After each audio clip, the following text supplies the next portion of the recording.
సాక్షి రాసిన ఒక కథనం ముందు చూద్దాం. పేదలకు మెరుగైన వైద్య సేవలు, విద్యార్థులకు వైద్య విద్యను అందించడంలో పూర్తి నిర్లక్ష్యం వహించిన చంద్రబాబు హెల్త్ యూనివర్సిటీ పేరు మార్పుకు మాత్రం అత్యుత్సాహం చూపించారు.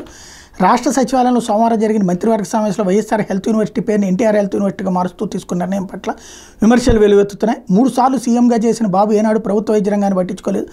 పైగా ప్రైవేట్ వైద్య కళాశాలను, ప్రైవేట్ ఆసుపత్రులు ప్రోత్సహించిన వైద్య వృత్తిని వ్యాపారం చేశారు. కానీ దివంగత సీఎం వైఎస్ రాజశేఖర రెడ్డి, ఆయన తనయుడు వైఎస్ జగన్మోహన్ రెడ్డి హయాంలోనే వైద్య రంగానికి అధిక ప్రాధాన్యత ఇచ్చారు. వైఎస్ఆర్ హయాంలో ఆరోగ్యశ్రీ 108, 104 వ్యవస్థను ప్రవేశపెట్టి వైద్య శాఖను బలోపేతం చేశారు. ఆయన తనయుడైన జగన్ గడిచిన 5 ఏళ్లలో వైద్య రంగం రూపురేఖలు మార్చారు. ఇందులో భాగంగా రాష్ట్రంలో ఏకంగా 17 వైద్య కళాశాల నిర్మాణం చేపట్టారు. అట్లాగే నాడు నేడుతో ప్రభుత్వ వైద్య కళాశాల ఆసుపత్రులు ఆధునీకరించారు. ఈ నేపథ్యంలో వైద్య రంగాన్ని పేదలకు చేరువ చేసిన వైఎస్ఆర్ పేరును హెల్త్ యూనివర్సిటీ గత వైఎస్ఆర్సీ ప్రభుత్వం పెట్టింది. దీనికి తోడు ఎన్టీఆర్ జిల్లాకు ఆ పేరు పెడితే అది తీసేశారు అన్నట్టు. యూనివర్సిటీని స్థాపించిందే ఎన్టీ రామారావు. ఆయన పేరుతో ఉంటే అది తీయడం కక్ష సాధింపు అవుతుందా?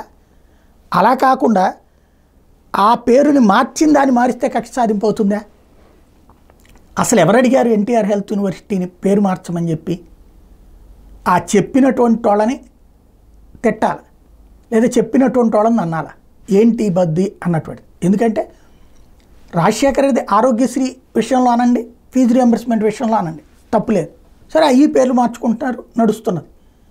కాకపోతే పాయింట్ అలా ఏంటంటే ఎన్టీఆర్ పేరుతో హెల్త్ యూనివర్సిటీ పెట్టిన దాన్ని ఎవరు తప్పుపట్ల.